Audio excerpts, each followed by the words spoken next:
Death Note, un manga exceptionnel et une adaptation animée fantastique, au sens propre comme figuré, à la fois bien rythmé et avec une animation soignée pour l'époque et surtout des OST incroyables, encore cultes et écoutés aujourd'hui. Madhouse, aux côtés de deux compositeurs, Hideki Taniguchi et Yoshihisa Hirano, ont fait du bon boulot. Cependant, l'anime ne reste qu'une adaptation. Et comme toute adaptation, il a fallu faire des choix pour adapter correctement le matériau d'origine, c'est-à-dire le manga papier, en série télévisée. Il faut savoir que Death Note est un manga qui comporte beaucoup de textes. Nous sommes loin des autres shonen comme Dragon Ball ou Naruto. Dans Death Note, il y a énormément de monologues intérieurs. Tout cela aurait été trop lourd en animé si on les avait tous gardés. L'anime a donc coupé pas mal de ces monologues et a aussi opéré plusieurs modifications ou coupé des passages pour obtenir une série mieux rythmée et agréable à suivre. Dans la seconde partie de l'anime, ils ont carrément abusé, adaptant 5 tomes et demi, soit près de la moitié du manga, en seulement 11 épisodes, alors que les 6 premiers tomes et demi ont été adaptés en presque 26 épisodes. L'anime a même rajouté des scènes par rapport au manga. Voyons voir ensemble 10 changements entre le manga et l'anime. On va commencer avec des petites différences, puis finir avec des changements très significatifs. Restez bien jusqu'à la fin de la vidéo car nous allons y voir les différences notables entre la fin en manga et en animé. Je vais aussi répondre à 2-3 commentaires de ma dernière vidéo où j'explique pourquoi la théorie de Light est devenue un Shinigami ou dieu de la mort est factuellement fausse. Si vous voulez un second épisode, n'hésitez pas à me le dire en commentaire, de même que si vous voulez une autre vidéo sur Death Note. Je réfléchis à en faire une sur qui est le plus intelligent entre elle et Light. Par souci de simplicité, nous allons lister les différences dans l'ordre chronologique. C'est parti!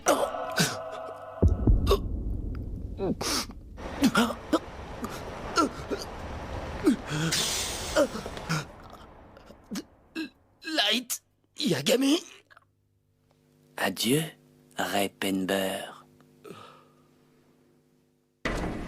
On commence doucement avec cette première différence. Rappelez-vous quand Light tue les 12 agents du FBI venus enquêter au Japon, par le biais de Ray Penber, le directeur du FBI mis au courant de la situation appelle elle pour l'informer que suite à cette nouvelle, le FBI se retire de l'enquête au Japon. Et bien figurez-vous que la conversation entre elle et le directeur du FBI est beaucoup plus longue dans le manga. Et pas seulement, dans l'anime elle réagit à peine à l'annonce du directeur, alors que dans le manga, quand au terme de leur conversation le directeur déclare que le FBI se retire de l'enquête, elle est étonnée. En tout cas une bulle avec un point d'exclamation est présentée. De plus, le directeur explique ce qu'il s'est passé, que plusieurs membres de l'équipe déployée au Japon lui ont demandé la liste des membres et qu'il a fini par l'envoyer à tout le monde. Et il s'empresse de chercher, ou du moins l'envoyer à certaines personnes qui l'ont envoyé à d'autres. Et elle s'empresse de chercher à vérifier sa théorie que Kira a besoin du nom et du visage de sa victime pour tuer. Et surtout, l'argument avancé par le directeur pour retirer le FBI de l'enquête n'est pas seulement la mort d'innocents. Il y a aussi que le directeur du FBI a son nom et visage connus du public, ce qui fait que Kira peut le tuer à tout moment. J'ai reçu un appel du Japon nous informant du décès de plusieurs agents. Tuer des criminels, c'est une chose, mais des innocents, je suis désolé, elle, mais le FBI se retire de l'enquête au Japon. Deuxième différence, elle aussi légère, à la mort de Naomi Misora lorsque Watari transfère l'appel public concernant Naomi Misora à elle, dans l'anime on n'a pas le détail de l'appel. On a juste quelques réactions de elle et c'est tout. Mais dans le manga, on a bien la conversation complète. On sait ce que dit l'interlocuteur précisément. La finalité est la même, à la fin on sait que celle-ci a disparu le lendemain de la mort de son mari Ray Penber, mais le manga nous fournit quelques petits détails supplémentaires. Déjà on a l'identité de la personne au bout du fil, il s'agit de la mère de Naomi Misora, Sakura Misora, non je rigole c'est moi qui ai inventé ce nom, on n'a pas son nom, mais on a une case où on la voit de dos. Et celle-ci nous apprend que Misora a dit à sa famille le jour de la mort de Penber le 27 qu'elle devait prendre le temps de réfléchir, ce qui en fait veut dire qu'elle s'est mise à la poursuite de Kira. Et depuis le lendemain, elle n'a plus répondu sur son téléphone portable qui est resté éteint et n'est plus retournée à son hôtel. Ce sont des détails légers mais c'est toujours sympa de les connaître. En réalité, c'est moi, elle. Troisième différence, on la retrouve dans l'épisode 8 de l'anime, la scène iconique où elle vient à la rencontre de Light pour lui révéler qu'il est elle. Dans l'anime, la scène est incroyable. Elle a commencé à parler à Light de la fin de leur discours jusqu'à ce qu'ils aillent s'asseoir ensemble, côte à côte, jusqu'à finalement lui balancer « Je suis elle » en tournant sa tête d'un coup. Watashi wa elle desu. Dans le manga, c'est un peu différent. Effectivement, elle parle à Light en marchant vers des chaises où ils vont s'asseoir, mais elle déclare son identité à Light debout derrière lui. Et quand Light exprime son respect et son admiration pour elle, dans l'anime se tourne vers lui assis, alors que dans le manga, ils sont toujours debout et Light lui serre la main. Ce n'est qu'après qu'il s'assoit. Ce n'est pas tout. Ne vous êtes-vous jamais demandé pourquoi elle était allée déclarer à Light qu'il était elle et à lui uniquement? Aux dernières nouvelles, ce sont les familles Kitamura et Yagami qui sont soupçonnées. Non pas seulement Yagami. Et pourtant, il ne se déclare qu'à une seule personne sur les deux familles. Bien sûr, quand on regarde l'anime, la réponse qui nous vient est que elle suspecte davantage Light. Il dit lui-même, après avoir révélé son identité à Light, que parmi tous les suspects, c'est lui qui l'a le plus intrigué, il est bien trop parfait. Eh bien, figurez-vous que même si tout cela est vrai, elle a quand même déclaré son identité à quelqu'un d'autre dans le manga. Enfin, pas exactement, il l'a déclaré par procuration. Celui qui s'en est chargé, c'est Mogi. Mogi est allé à la rencontre de la fille du préfet Kitamura et lui a déclaré qu'il était elle. Donc oui, elle a bien opéré cette stratégie avec deux suspects. Mais certainement comme Light était le suspect principal et qu'il est plus intelligent, il a tenu personnellement à le rencontrer.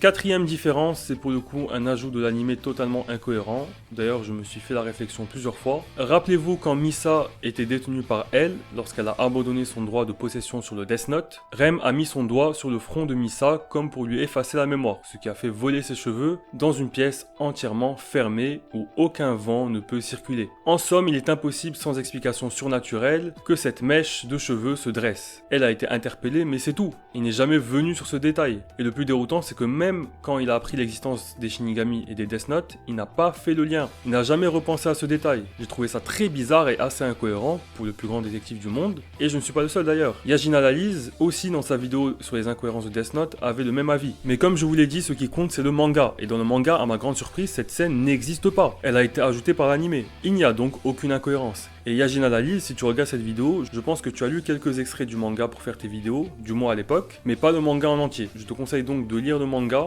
Tu vas vraiment être surpris des différences et de la richesse du manga par rapport à l'anime, du moins si tu ne l'as pas fait entre temps, parce que vraiment dans ta vidéo, il y a quand même plusieurs incohérences qui sont debunk par le manga. Et voilà, et l'anime, on s'en fiche si c'est incohérent par rapport à l'anime, c'est eux qui ont fait un mauvais travail d'adaptation en rajoutant des éléments incohérents ou en retirant trop d'éléments qui dénaturent la compréhension ou je ne sais quoi. Bref, dans tous les cas, ce qu'il faut prendre comme base, toujours, c'est l'œuvre d'origine, le manga. Peut-être que je ferai une vidéo réaction sur les incohérences de sa vidéo pour donner mon avis sur celles sujettes à interprétation. Il y en a, c'est vraiment très personnel de sa part, comme le fait qu'elle déduise l'existence d'un second Kira à partir des éléments qu'il avait. Pour moi, c'est totalement cohérent et c'est logique. Ça m'aurait déçu de la part de elle qu'il le fasse pas. Pour lui, c'est incohérent, donc je peux réagir sur ce type d'incohérence soulevée. Et comme il le précise dans sa vidéo, c'est pas forcément les incohérences, ça peut être des plot holes.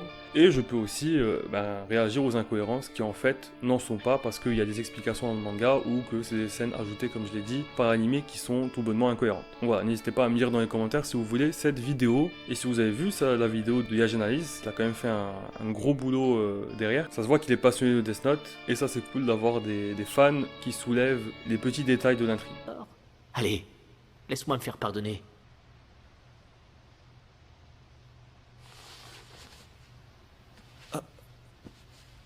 C'est triste, tu ne trouves pas? Quoi? C'est bientôt l'heure de se dire adieu. Cinquième différence et sixième différence simultanément, la mort de L. Dans cette différence, j'inclus aussi ce qui précède la mort de L dans l'anime. Une scène ajoutée par le studio d'animation Madhouse qui n'existe absolument pas dans le manga et que, je dois l'avouer, j'avais trouvé très bizarre lors d'un de mes revisionnages de l'anime. Cette scène extrêmement connue, qui a alimenté nombre de théories, c'est la scène des pieds entre Light et L. Cette fameuse scène où L essuie le pied de Light trempé par la pluie. En fait, ce n'est pas la seule scène ajoutée. Toute la partie où Light et L discutent sous un torrent de pluie sur le toit juste avant est aussi ajoutée par l'anime. L perd des pédales, il entend des sons de cloche, il demande à Light s'il lui est arrivé ne serait-ce qu'une seule fois au cours de sa vie de dire la vérité. Depuis que tu es venu au monde, t'est-il arrivé ne serait-ce qu'une seule fois de dire la vérité? C'est vraiment une conversation très particulière entre ces deux-là. Et c'est après ça, quand il rentre se sécher, que elle propose à Light de lui essuyer / masser les pieds. Cela a alimenté la fameuse théorie que ce soit sérieusement ou non, de Light est gay, mais en fait cette scène est une référence biblique. D'ailleurs peut-être même que le son des cloches au début fait écho, sans mauvais jeu de mots, à cette référence. Elle fait référence à Judas qui se fait masser les pieds par Jésus avant de le trahir. Bien sûr, quand j'étais plus jeune, je n'avais pas la ref. Et tiens d'ailleurs, dites-moi en commentaire si vous avez la ref ou pas. Et si actuellement vous avez la ref ou pas. Honnêtement, sans la ref, la scène est très bizarre. Le pire est à venir. Elle annonce à Light que c'est bientôt l'heure de se dire adieu. Comme s'il sentait que sa fin était proche. J'ai trouvé ça très bizarre à l'époque parce que ça tranche complètement avec son comportement juste après, quand il rentre à l'intérieur après avoir reçu le coup de fil de Watari, qui lui a dit qu'il a fini les préparatifs pour envoyer le cahier. Elle voulait faire écrire un nom dans le cahier par un criminel condamné à mort pour prouver que la règle des 13 jours était fausse. Si le condamné ne meurt pas au bout de 13 jours, il s'est arrangé pour qu'il soit gracié. Le problème c'est que Watari et elle sont morts avant, et je me suis toujours demandé si ce condamné à mort n'avait pas le seum que la promesse n'ait pas été tenue. Eh bien rassurez-vous, en réalité elle n'a fait aucun préparatif. Dans le manga, il annonce l'idée aux autres, c'est tout. Il n'a rien fait, il n'a rien set up avec Watari. Ça explique aussi pourquoi personne n'a cherché à recontacter elle ou Watari pour poursuivre l'arrangement. Et donc pour revenir à la mort de elle, dans le manga il ne s'y attend pas du tout. Là tu poses des questions pour faire comprendre à Reimu qu'il faut le tuer pour sauver Misa, comme dans l'animé, en quand même beaucoup plus détaillé comme d'habitude. Puis direct après, Rem décide de le tuer et écrit son nom et celui de Watari dans le Death Note. Il n'y a pas de scène intermédiaire dehors avec la pluie. C'est à la fois plus bouleversant mais aussi plus logique quand on y pense. Après tout, on peut se dire que le temps que Rem se décide, il y a le temps de caler leur discussion sous la pluie. Il ne faut pas oublier que tuer elle entraîne sa mort. Ce n'est pas un choix facile à faire. Donc ça serait tout à fait plausible que le temps qu'ils réfléchissent, il y ait eu cette scène. Mais ce n'est pas le cas. Ça m'a attristé d'apprendre que cette scène est un ajout de l'animé parce que son absence renforce le fait que Light voulait vraiment tuer elle et que leur pseudo-amitié est vraiment factice. L'anime adoucit un peu leur relation, je trouve, les faisant passer pour des amis et ennemis à la fois. Dans le manga, c'est bien plus modéré, on verra que l'anime renforce cela même à la fin. D'un autre côté, c'est plus logique parce que je trouvais ça bizarre que Light passe de la scène sous la pluie avec ce ton d'adieu à un sourire maléfique quand elle meurt.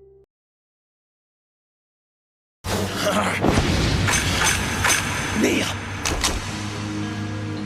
Je ne suis pas un instrument que tu peux utiliser pour résoudre tes puzzles! À présent, on va parler des différences notables dans la seconde partie du manga, l'arc Nier et Melo. Je n'ai sélectionné que 2 différences, même si c'est des différences qui englobent plusieurs différences. La seconde étant tout simplement la fin du manga. Dites-moi en commentaire si vous voulez un second épisode de cette vidéo avec d'autres différences. Dans l'arc Nier, il y a largement de quoi faire. Les différences sont vraiment significatives. 7ème différence, Nier soupçonne le deuxième L. Épisode 30, Soichiro Yagami vient de mourir, ce qui arrange bien le scénario. Grâce à ça, il ne sera pas témoin d'un second grand détective qui soupçonne son fils d'être Kira. Melo vint à la rencontre de Nier et lui glissa 2-3 informations importantes pour l'enquête. Le dieu de la mort existe, il est lié au Death Note et la règle des 13 jours est fausse, ou du moins une des règles est fausse et c'est facilement déductible que c'est la règle des 13 jours. Suite à ces nouvelles informations, Nier appelle elle, il lui parle des révélations de Melo, et là il lui confirme l'existence des Shinigami. Jusqu'ici il n'y a pas de grosse différence entre le manga et l'anime, mais à partir de là il y a énormément de coupures entre le manga et l'anime. Dans le manga, Light a vraiment beaucoup de monologues intérieurs et insulte souvent Nier. Il réagit beaucoup plus à ce que dit Nier et s'inquiète davantage. Dans l'anime, c'est communiqué seulement via les expressions de visage de Light, ce qui est très bien aussi. Encore une fois, ça permet de donner un meilleur rythme, mais tout de même, il y a quand même des passages qui sont expéditif en animé, même si quand on regarde, on va dire que ça passe. Et ces passages font bien plus sens dans le manga. Par exemple, quand Light demande à Ryuk s'il y a de fausses règles dans le cahier, et que celui-ci répond que non, Non, absolument aucune. dans l'anime, Nier réagit en s'exclamant ceci. Alors il y a un dieu de la mort près de vous? Light n'a pas rapporté ce qu'a dit le Shinigami à Nier. Alors on suppose qu'il a compris qu'il avait menti, mais dans le manga, Light exprime explicitement à Nier que le Shinigami a dit qu'il n'y avait pas de fausses règles. Et Nier explique qu'il fait davantage confiance à Melo qu'à un Shinigami. De plus, il déballe tout son raisonnement en détail avant de conclure que Kira est parmi les enquêteurs et qu'il a demandé au Shinigami de mentir. Dans l'anime, il saute directement sur la conclusion. Je commence à comprendre certaines choses. Ça veut dire que Kira est parmi vous et qu'il a demandé au dieu de la mort de mentir. Ce type est redoutable, il a tout compris. Il y a particulièrement un passage très important qui a été coupé, que je trouve très pertinent, et quand j'y pense, je ne peux m'empêcher de me rappeler à quel point les membres de la cellule d'enquête sont stupides. Nier demande à ses membres et au deuxième L s'ils ont vu le visage du premier L. J'ai adoré cette scène. S'ils l'ont vu en personne. Puis Nier souligne le fait que c'est étrange que L soit mort mais que les autres enquêteurs soient encore en vie. Et ça me fait rire. Là il dit à Nier qu'ils sont arrivés à la conclusion que Kira avait obtenu les informations de L de l'extérieur, qui lui avait permis de le tuer. MDR quoi. Ensuite la dernière différence notable de ce passage, c'est que Nier ne dit pas dans le manga à la fin avant de raccrocher, ne vous est-il jamais venu à l'esprit que le deuxième L, celui avec lequel vous travaillez actuellement, puisse être Kira. Et aussi quand il propose dans l'anime d'écrire le nom de Melo dans le cahier, normalement si on y réfléchit, il n'est pas censé connaître le nom. Dans la Wami's House, les enfants ont tous un pseudonyme, donc soit vous n'avez pas fait attention à ce détail, soit comme moi, vous vous êtes dit que Nier avait tout simplement compris que la cellule d'enquête avait réussi à découvrir le nom de Melo, ou alors vous vous êtes dit que c'était incohérent. Vous vous en doutez, avec le manga, on a la confirmation que c'est bien la seconde option. Nier ajoute à sa proposition la condition que les enquêteurs aient découvert le nom de Melo, bien sûr. L'anime coupe souvent des passages explicatifs du manga que l'on est censé déduire nous-mêmes dans l'anime. Il y en a d'autres qui sont tout de même difficiles à deviner. Vous savez, dans l'anime, on ne voit aucune scène où le pacte des yeux de Dieu de la mort est expliqué aux enquêteurs ou à elle. Pourtant, ils étaient au courant. On ne peut que déduire qu'ils ont été mis au courant par Rem en off. Et c'est bien ce qui s'est passé dans le manga. Rem et non Ryuk, parce que quand Kira envoie son Death Note à la cellule d'enquête, Matsuda mentionne directement le marché des yeux, sans que Ryuk ait dit quoi que ce soit.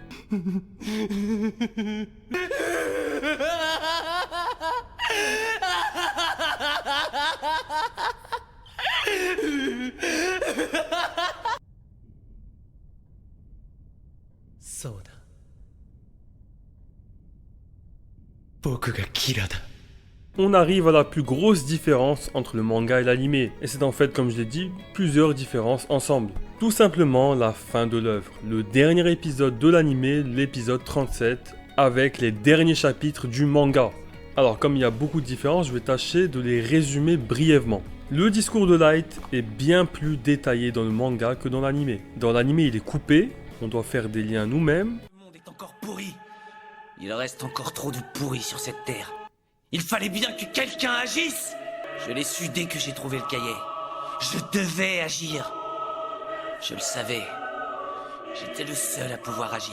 Le seul moyen de remettre de l'ordre, c'était la mission qui m'avait été confiée. Mais surtout, vous savez, quand, à la suite de cette longue tirade, Nier dit à Light que ce n'est qu'un tueur en série complètement fou, crazy, dans le manga, on a une explication plus concrète. Nier explique que les gens normaux utilisent justement le Death Note pour leur intérêt personnel. Faut savoir que dans le manga, Light souligne le fait qu'il a utilisé pour les autres alors que n'importe qui l'aurait fait pour ses intérêts. Et Nier dit justement que ceux qui l'utilisent pour leurs intérêts sont compréhensibles. Tandis que Light, qui a cédé au pouvoir du dieu de la mort en essayant de devenir un dieu, lui est complètement fou. Il n'est pas normal. Il a littéralement utilisé le Death Note pour essayer de changer le monde. Faut être fou pour faire ça. On a aussi les pensées de Light quand il essaye d'écrire le nom de Nier. Ne vous êtes-vous jamais demandé pourquoi il cherchait à écrire son nom alors qu'il était démasqué? Que tout le monde peut le tuer? Eh bien on peut dire que Light a complètement pété un câble. Ce qu'il fait n'a plus de sens. Il projetait de tuer Nier, puis de convaincre les autres que le Death Note qu'Aizawa a apporté est fake, du délire, bref. Et enfin, la plus grosse différence réside dans la façon dont est mort Light. Dans l'anime, Light s'enfuit juste après que Mikami se soit suicidé avec un stylo. Oui, avec un stylo, n'importe quoi, son sang a énormément giclé. Une fontaine de sang, MDR, n'importe quoi. Ça a créé une diversion qui justifie que Light a pu se diriger vers la sortie sans se faire repérer par aucune des 8 personnes présentes. Je trouve ça un peu limite, mais bon. Pourquoi pas. Il mourra un peu plus loin de la même manière que dans le manga, tué par Ryuku, qui a écrit son nom dans le Death Note. Il mourra paisiblement sur des marches d'escalier en ayant une vision de elle avant de mourir. Le seul homme qu'il n'a jamais respecté. Ah, c'est beau. C'est avec ce genre d'ajout, que ce soit celui-là ou la scène des pieds dont je parlais tout à l'heure, que l'anime appuie sur la pseudo-amitié entre elle et Light, alors que dans le manga, ces deux-là étaient beaucoup plus ennemis. On penserait presque que Light était triste de la mort de elle, dont il a provoqué la mort, alors que rien ne l'indique dans le manga. Tenez, c'est bonus, je vous mets un petit ajout de l'anime juste après la mort de elle qui conforte cette mélancolie de Light.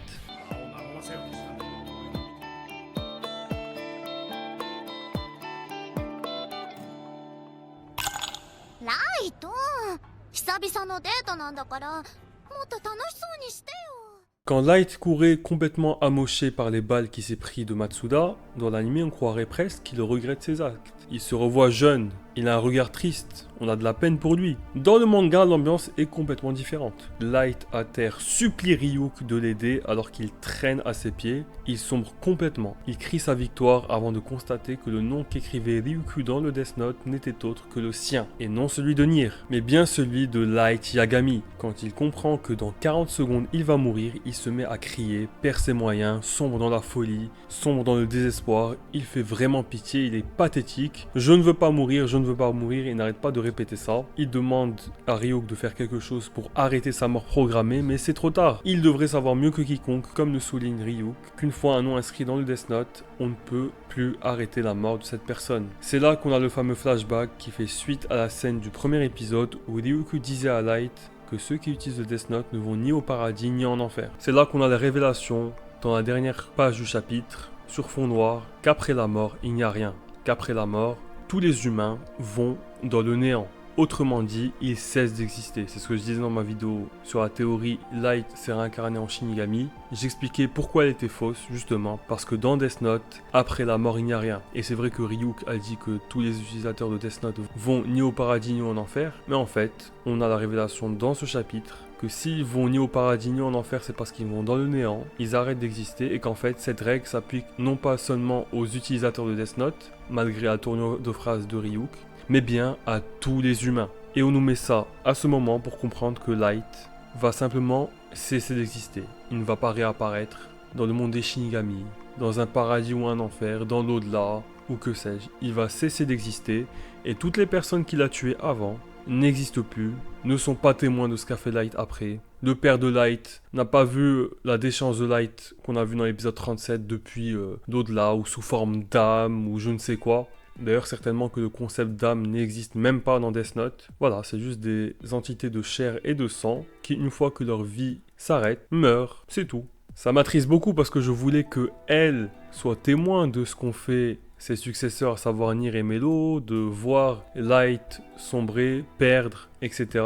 C'est triste, mais c'est comme ça, c'est une volonté de l'auteur. Il tenait tout particulièrement à ce que dans Death Note, il n'y ait rien après la mort. Et contrairement à l'anime, le manga, on a ce flashback justement avec Ryuk qui le dit, et cette page sur fond noir où on a la fameuse révélation. Alors que dans le manga, c'est dans l'eye catch de l'épisode 37, autrement dit à la moitié de l'épisode, on a la révélation. Et si vous ne l'avez pas lu, c'est bien dommage. Ils auraient dû le faire quand même, mettre l'accent dessus comme dans le manga. Hein. Là, ils l'ont mis au milieu de l'épisode dans un eye catch.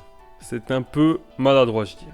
Voilà, c'était tout pour les différences. N'hésitez pas à me donner votre avis en commentaire, me dire si vous voulez un second épisode, comme j'ai dit plus tôt, à vous abonner, à me dire si vous voulez d'autres vidéos sur Death Note. Comme j'ai dit, je pense faire une sur qui est le plus intelligent entre elle et Light. Si ça vous intéresse, n'hésitez pas à me le dire en commentaire, à me suivre sur Instagram, sur Twitter.